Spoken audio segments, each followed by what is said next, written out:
Hi everyone! Welcome again sa aking channel. For this video, ang ituturo ko sa inyo ay yung continuation pa rin ng Chapter 2 which is all about sequences, series, and sigma notation. This time, we are now on the lesson of the sigma notation. Under this lesson, we have the following topics: the definition of sigma notation, the form of sigma notation, the properties of sigma notation, and finding the summation of a sequence using the sigma notation. We are now on the topics of properties of sigma notation and finding the summation of a sequence using the sigma notation. Where do we use the properties of the sigma notation? The properties of sigma notation are used as shortcut method on finding the summation of a series. These properties are applied on the summation involving constant times a function, addition and subtraction of function, and variable with exponents. The properties of sigma notation are the following. Property number 1 is the summation of I from m to n is equivalent to n times the quantity of n plus 1 all over 2. This property is used for the summation of a variable. Examples: number 1, the summation of I from 1 to 3. The value of n is 3. Using the formula, this will be 3 times the quantity of 3 plus 1 all over 2. 3 plus 1 is 4, times 3 is 12, divided by 2 is 6. Therefore, the answer is 6. Another example, the summation of variable x from 1 to 5. The value of n is 5. Using our formula, this will be 5 times the quantity of 5 plus 1 all over 2. 5 plus 1 is 6, times 5 is 30, divided by 2, the answer is 15. Next property, property number 2. The summation of c from m to n is equivalent to n times c. Ang tinutukoy nating c is a constant. Ibig sabihin, ang magiging answer dito is yung value ng n, upper bound, times the constant. Examples: example number 1, the summation of 5 from 1 to 10. The value of n is 10 and the constant is 5. By applying the formula, this will be 10 times 5. The answer is 50. Another example, the summation of 7 from 1 to 8. The value of n is 8 at ang ating constant is 7. By applying the formula, this will be 8 times 7. The answer is 56. Next property, property number 3 is the summation of c times f of I from m to n is equivalent to c times the quantity of summation of f of I from m to n. Ang ibig sabihin nito is kapag meron tayong function at meron siyang constant as coefficient, ilalabas muna natin siya as coefficient, then saka natin ipaprocess yung summation ng function. Examples: number 1, the summation of 4i from 1 to 30. The value of our n is 30. Pero dahil 4i ang ating given, ilalabas muna natin yung 4 as coefficient. This will be 4 times the summation of I from 1 to 30. Then, saka natin i-apply yung property number 1 dito sa summation of I. This will be 4 times the quantity of 30 times the quantity of 30 plus 1 all over 2. This will be 4 times 465. The answer is 1,860. Another example, the summation of 6x from 1 to 5. The value of n is 5. Pero dahil 6x ang ating given, ilalabas muna natin yung 6 as coefficient. This will be 6 times the summation of x from 1 to 5. Then saka natin na-applyan ito ng property number 1, yung summation of x. This will be 6 times the quantity of 5 times 5 plus 1 all over 2. This will be 6 times 15 and the answer is 90. Next property is property number 4. The summation of f of I plus or minus g of I from m to n is equivalent to the summation of f of I from m to n plus or minus the summation of g of I from m to n. So, ibig sabihin, kapag meron tayong dalawang function na naka-addition or subtraction, kukunin natin yung kanilang separate summation, then proceed kung addition man siya or subtraction. Example, the summation of the quantity 4x plus 3 from 1 to 10. The value of n is equal to 10, pero dahil 4x plus 3, paghiwalayin muna natin yung summation ng 4x at ng 3.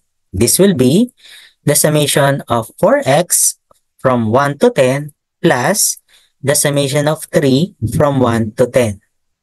Dito sa summation of 4x, ilalabas muna natin yung 4 as coefficient, pero dito sa constant, pwede na natin i-apply yung summation of a constant. So this will be 4 times the summation of x from 1 to 10 plus 3 times 10. Dito sa part na to, summation of x, i-apply na natin yung property number 1, kaya ito ay magiging 4 times the quantity of 10 times the quantity 10 plus 1 all over 2. Then plus 3 times 10. Dito sa part na to, ito ay equivalent ng 220 at ang 3 times 10 is 30. Therefore, the answer is 250. Let's have one more example for property number 4. This time, it's subtraction. The summation of 3x minus 2 from 1 to 6. Ang ating n is equivalent to 6, pero ang given natin ay 3x minus 2, kaya paghihiwalayin muna natin ang summation ng 3x at ng 2. So we have the summation of 3x from 1 to 6 minus the summation of 2 from 1 to 6. Dito sa summation of 3x, ilalabas muna natin yung 3 as coefficient, pero dito sa summation of a constant, pwede na natin i-apply yung formula ng summation of a constant. So this will be 3 times the summation of x from 1 to 6 minus 2 times 6. The summation of x is applyan natin ng property number 1, kaya magiging 3 times the quantity of 6 times 6 plus 1 all over 2 minus 2 times 6. Itong part na to ay 63, then 2 times 6 is 12. Therefore, the answer is 51. The next properties, property number 5, 6, and 7, will involve the summation of variable with exponents. Property number 5 is about the summation of I squared. That is, the summation of I squared from m to n is equivalent to n times the quantity of n plus 1 times the quantity of 2n plus 1 all over 6. Example, summation of x squared from 1 to 4. Ang ating value ng n is 4. By following the formula, this will be 4 times the quantity of 4 plus 1 times the quantity of 2 times 4 plus 1 all over 6. Ang numerator natin is 180 divided by 6. The answer is 30. Next, property number 6. Property number 6 is about the summation of I cube. That is, summation of I cube from m to n is equal to n squared times the quantity of n plus 1 squared all over 4. Example, summation of x cubed from 1 to 5. The value of n is 5. By following the formula, this will be 5 squared times the quantity of 5 plus 1 squared all over 4. The numerator is 900 divided by 4. The answer is 225. Next, property number 7 is about the summation of I raised to 4. That is, summation of I raised to 4 from m to n is equivalent to 6n to the 5th power plus 15n raised to 4 plus 10n cubed minus n all over 30. Example, summation of x raised to 4 from 1 to 3. Our n is 3. By following the formula, this will be 6 times 3 raised to 5 plus 15 times 3 raised to 4 plus 10 times 3 cubed minus 3 all over 30. The numerator is simplified as 2,940 divided by 30. The answer is 98. After knowing the properties of sigma notations from constant hanggang variable with exponents, let's try this. What is the summation of 3x squared minus 3x plus 1 from 1 to 5? The value of our n is 5. But then, this is addition and subtraction of functions. We're going to separate the summation of 3x squared, 3x at saka 1, then follow the operation subtraction and addition. This will be the summation of 3x squared from 1 to 5 minus the summation of 3x from 1 to 5 plus the summation of 1 from 1 to 5. On this part, ay ilalabas muna natin yung 3 as coefficient. Dito din sa 3x, yung 3 ilalabas muna natin as coefficient. So this will be 3 times the summation of x squared from 1 to 5 minus 3 times the summation of x from 1 to 5 plus the summation of 1 from 1 to 5. Dito sa part na to, dahil x squared ito, i-apply natin yung formula ng summation of x squared. Ang n ulit natin is 5. This will be 3 times the quantity of 5 times 5 plus 1 times the quantity of 2 times 5 plus 1 all over 6. On this part, summation of x, ang i-apply natin is property number 1. This will be negative 3 times the quantity of 5 times 5 plus 1 all over 2. And on this part, summation of 1 is summation of constant. That is equivalent to plus 5 times 1. Then, isimplify na natin.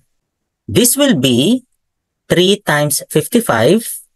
This one will be negative 3 times 15. And this one is plus 5. 3 times 55 is 165. Negative 3 times 15 is negative 45 plus 5. Therefore, the answer is 125.